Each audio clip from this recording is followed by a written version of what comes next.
नमस्कार दोस्तों, मैं राहुल आपको current and technical academy YouTube channel में आपका स्वागत करता हूं। आज मैं जो ये वीडियो बना रहा हूं, ये ऑयल इंडिया की तरफ से एक नोटिफिकेशन निकल कर आया है जो कि वैकेंसी की है। इस पे बात की जाए तो ये इंगेजमेंट ऑन कॉन्ट्रेक्चुअल बेसिस पे वैकेंसी निकली है। ये जो वैकेंसी है क्यों निकली है पता नहीं, आगे मैं आपको बताता हूँ। ये जो वैकेंसी होने वाली है ये फुली कॉन्ट्रेक्चुअल बेसिस पे होने वाली है, जिसमें आपका डोमिसाइल आसाम का रहना चाहिए और अरुणाचल प्रदेश से अगर आप लोग हैं तो इस फॉर्म के लिए आप लोग अप्लाई कर सकते हैं। ये जो है ऑयल इंडिया कॉरपोरेशन की है, जो कि एक महारत्न पब्लिक सेक्टर है, जो कि अंडरटेकिंग है। और ये जो इसमें कॉन्ट्रेक्चुअल होने वाला है ये फर्स्ट 6 मंथ के लिए आपको रखेगी। फिर अगर आप बढ़िया परफॉर्मेंस करते हैं और अगर रिक्रूटमेंट अगर बढ़ती है तो आपको 1 साल तक एक्सटेंड किया जाएगा। इस पे अगर वैकेंसी की बात की जाए तो इस पे जो वैकेंसी है वो इलेक्ट्रीशियन आईटीआई से जो इलेक्ट्रीशियन है और गवर्नमेंट रिकॉग्नाइज बोर्ड से, और 2 साल का अगर आईटीआई का इलेक्ट्रीशियन सर्टिफिकेट आपके पास है तो आप लोग इस फॉर्म को अप्लाई कर सकते हैं। मिनिमम एज की बात की जाए तो 20 साल होने वाली है और मैक्सिमम 35 साल है। जिसमें अगर पोस्ट की बात की जाए तो इसमें इलेक्ट्रीशियन के लिए 18 पोस्ट हैं। इलेक्ट्रीशियन के लिए 18 पोस्ट हैं और इसमें आपको जो फिक्स्ड आपका जो सैलरी होने वाला है वो 16,640 रुपये होने वाला है। और इस पे अगर आप लोग लीव करते हैं या छुट्टी लेते हैं तो आपको पर डे के हिसाब से 640 रुपये के हिसाब से मिलने वाला है, जिसमें ईच वर्किंग डे 640 रुपये होगा। टोटल आपका 16,640 रुपये आपका सैलरी बनने वाला है। और अगर डिज़ायरेबल क्वालिफ़िकेशन आपके पास है 1 ईयर का अप्रेंटिसशिप सर्टिफिकेट या फिर 1 ईयर का एक्सपीरियंस, तो आपको इसमें कुछ ये मिलेगा, कुछ परफॉर्मेंस आपका ज़्यादा बेटर आपको मिलेगा। बात की जाए कॉन्ट्रेक्चुअल में मैकेनिक एसी एंड रेफ्रिजरेटर की, तो इसमें भी आपका 10th होना चाहिए और आईटीआई से एसी एंड रेफ्रिजरेटर मैकेनिक का आपके पास 2 ईयर का सर्टिफिकेट होना चाहिए, जिसमें आप लोग 1 ईयर या तो एक्सपीरियंस शो कीजिए या फिर 1 ईयर का अप्रेंटिसशिप ट्रेनिंग। इसमें भी एज लिमिट वही है और इस पर टोटल एसी एंड रेफ्रिजरेटर की 2 पोस्ट होने वाली है। फिक्स्ड इसमें भी आपका सैलरी होगा जो कि 16,640 रुपया होगा।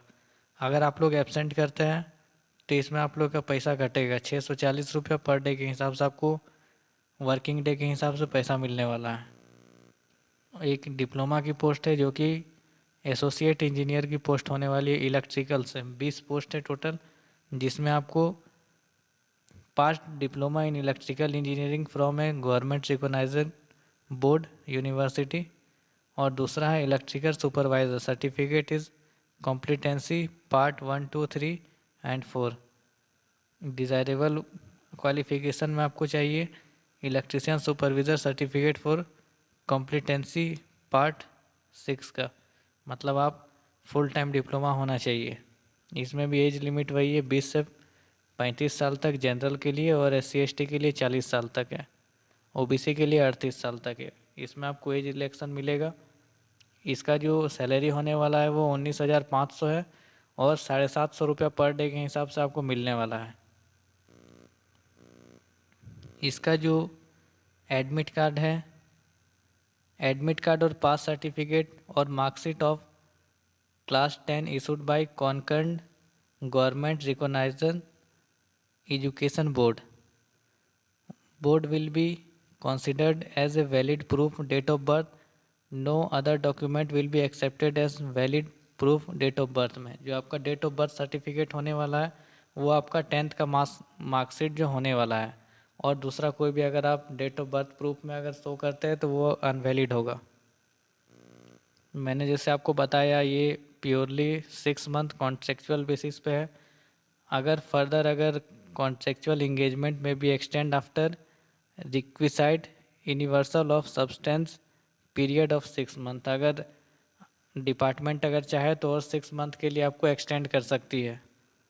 अगर सिलेक्शन प्रोसेस की बात की जाए तो ये आपका इंटरव्यू और स्किल टेस्ट के हिसाब से आपका सिलेक्शन होना है, जिसमें आपका जो कॉन्ट्रेक्चुअल इलेक्ट्रीशियन का जो पोस्ट है वो आपका डेट है 21 तारीख 21 अक्टूबर 2024, 7 बजे सुबह से लेकर 9 बजे तक। और ये आपको जाना पड़ेगा एम्प्लॉयज़ वेलफेयर ऑफिस, नेहरू मैदान, ऑयल दुलियान। ये जो दुलियान है ये आसाम में है, वहाँ पर आपका ये इंटरव्यू होने वाला और स्किल टेस्ट तीनों का आपका वहीं पर है। लेकिन इलेक्ट्रीशियन का जो है वो 21 तारीख को है, मैकेनिक एसी एंड रेफ्रिजरेटर का 23 तारीख को, और जो इलेक्ट्रिकल इंजीनियरिंग है उसके लिए 25 तारीख को। और अगर बात की जाए तो इसमें आपको एक रिसेंट फ़ोटोग्राफ लगाना है। इसके नीचे में 2 पेज हैं जिसे आपको प्रिंट करके लेके जाना है।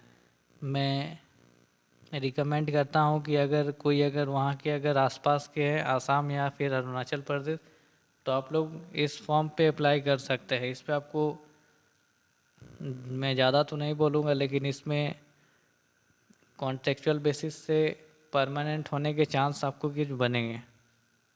तो इसलिए आप लोग अगर उधर के हैं तो आप लोग इस पे अप्लाई कर सकते हैं। इस पे आपको इस फॉर्म को भरना कैसे है, तो एक रिसेंट साइज़ का फ़ोटोग्राफ लगाना है। यहाँ पर आपको अपना नाम भरना है, डेट ऑफ बर्थ लिखना है और मेल फीमेल सेलेक्ट करना है। मटेरियल स्टेटस में डालना है कि आप मैरिड है या अनमैरिड है। मदर टंग आपका क्या है, फादर मदर्स नेम लिखना है, आइडेंटिफिकेशन मार्क लिखना है, कास्ट आपको लिखना है, सब कास्ट आपका क्या है। अगर ई डब्ल्यू एस है तो आप लोगों को ई डब्ल्यू एस भरना है। परमानेंट एड्रेस लिखना है, ईमेल आईडी ब्लॉक लेटर पे लिखना है, और एग्ज़ाम कब आपने क्या पास किया है वो लिखना है। अदर क्वालिफ़िकेशन आपके पास लाइसेंस या परमिट है तो उसको आप लोग डाल सकते हैं।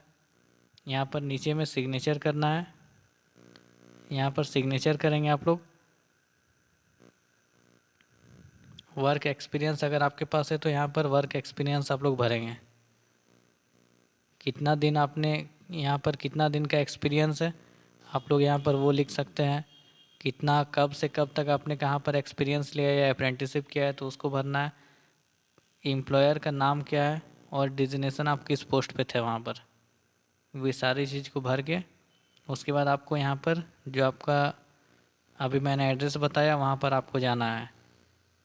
और इसका जो pass marks of walk in practical skill test cum personal assessment will be minimum 50% final selection from the among of the candidates who have appeared to secure the pass marks of minimum 50% in walk in physical skill test cum personal assessment will be only the basis of merit as per marks obtained the walk in practical and skill test। इन्होंने बोल रहा है कि आप लोग जो skill test और जो पर्सनल असेसमेंट जो टेस्ट वो जो वहाँ पर दीजिएगा उसमें 50% जो आपका है वो उसमें आपका मेरिट बनेगा। इन्होंने साफ लिख रखा है कि आपको टी ए डी ए कुछ भी नहीं मिलने वाला है। और कोई भी अगर एनी फॉल्स फेक इनकरेक्शन डिक्लेरेशन ये सब तो आपको एक बार पढ़ लेना है, उसके बाद ही आपको जाना है। इसमें इन्होंने लिखा है कि कोई भी फॉल्स फेक डिक्लेरेशन आपको नहीं डालना उसमें। जैसे कि आपने कहीं पर अगर काम किया हो तो कुछ फॉल्स ये सब बना के नहीं डालना, जो जेन्युइन चीज़ है उसी को डालना है। इस फॉर्म में बस इतना ही था। और मैं फिर से एक बार बताता हूँ कि ये 6 मंथ का कॉन्ट्रेक्चुअल प्योरली कॉन्ट्रेक्चुअल बेसिस है। अगर वो लोग चाहे तो फिर इसको 1 साल तक एक्सटेंड कर सकते हैं, नहीं तो फिर उतना में ही रखेंगे। 6 मंथ के बाद फिर आपको निकाल दिया जाएगा। इसलिए अगर आप लोग सामने के हो तो करिए, नहीं तो फिर रहने दीजिए इसको। लेकिन इस पे वही है कि आप अगर इसमें 6 मंथ तक अगर जॉब करते हैं तो हो सकता है कि आपको वो लोग परमानेंटली रख ले। इस वीडियो में बस इतना ही था। इसका मैं पीडीएफ आपको अपने टेलीग्राम पे प्रोवाइड करा दे रहा हूँ। और इसका फॉर्म जो है वो ऑफलाइन होने वाला है, तो आप लोग लास्ट का जो 2 पेज है उसको प्रिंट आउट निकाल के, और इस पे सारा कुछ लिखा हुआ है कि आपको कौन सा डॉक्यूमेंट्स लेके जाना है। आप लास्ट पेज पे आएंगे तो यहाँ पर आपको लिखा हुआ है कि डेट ऑफ बर्थ इस पे लगाना है, कैटेगरी प्रूफ में आपको लगाना है, जो डेट ऑफ बर्थ प्रूफ रहेगा उन्होंने साफ लिखा है कि जो 10th का मार्कशीट है उसको ही डेट ऑफ बर्थ प्रूफ में लगाना है। कैटेगरी प्रूफ आपको लगाना है। कैटेगरी प्रूफ में आप लोग अपना कास्ट सर्टिफिकेट को लगा सकते हैं। एड्रेस प्रूफ में जो रेजिडेंशियल सर्टिफिकेट आपके पास है वो लगाइए। एजुकेशनल क्वालिफ़िकेशन प्रूफ लगाना है, अगर आपके पास एक्सपीरियंस है तो उसको लगाइए। और आपके पास अगर अलग अलग कुछ सर्टिफिकेट है तो आप लोग उसको लगा सकते हैं अदर में। मैंने आपको इसकी पूरी फुल डिटेल्स बता दी है। अगर आपको इस फॉर्म को अगर अप्लाई करना है तो आप लोग 21 तारीख को, अगर इलेक्ट्रीशियन से है तो 21 तारीख को वहाँ पर सुबह में 7 बजे से पहले पहुँच जाइए। मैं एड्रेस बताता हूँ, एम्प्लॉयज़ वेलफेयर ऑफिस, नेहरू मैदान, ऑयल, दुल्जियान, आसाम में। यहाँ पर आपका होने वाला है। एसी एंड रेफ्रिजरेटर के लिए 23 तारीख को और इलेक्ट्रिकल के लिए 25 तारीख को। आप लोग वहाँ पर उस समय पहुँच जाइए। उसके बाद इंटरव्यू और स्किल टेस्ट दीजिए, फिर आपका सिलेक्शन हो जाएगा। इंटरव्यू में वो लोग बहुत ज़्यादा हार्ड नहीं पूछेंगे। आपने जो भी अप्रेंटिस या फिर इलेक्ट्रिकल में जो भी पढ़ा होगा, नॉर्मल से बेसिक से सवाल पूछेंगे, उसका आप लोग जवाब देके इस जॉब को आप लोग ले सकते हैं। पोस्ट भी बढ़िया है। इलेक्ट्रिकल के लिए, इलेक्ट्रीशियन जो है उसके लिए 18 पोस्ट हैं। एसी एंड रेफ्रिजरेटर के लिए 2 है और इलेक्ट्रिकल के लिए 20 है। मैंने और 2 पोस्ट डाल रखा है नाबार्ड का, और मेरे जो यूट्यूब चैनल है उस पर आप लोग एक बार विज़िट करके वो फॉर्म भी एक बार चेक कर लीजिए। आपको मेरी मेहनत कैसी लगी एक बार आप लोग कमेंट में ज़रूर बताइएगा। और इसी तरह के लेटेस्ट नोटिफिकेशंस के लिए चैनल को लाइक और सब्सक्राइब ज़रूर कर लीजिए। Thank you.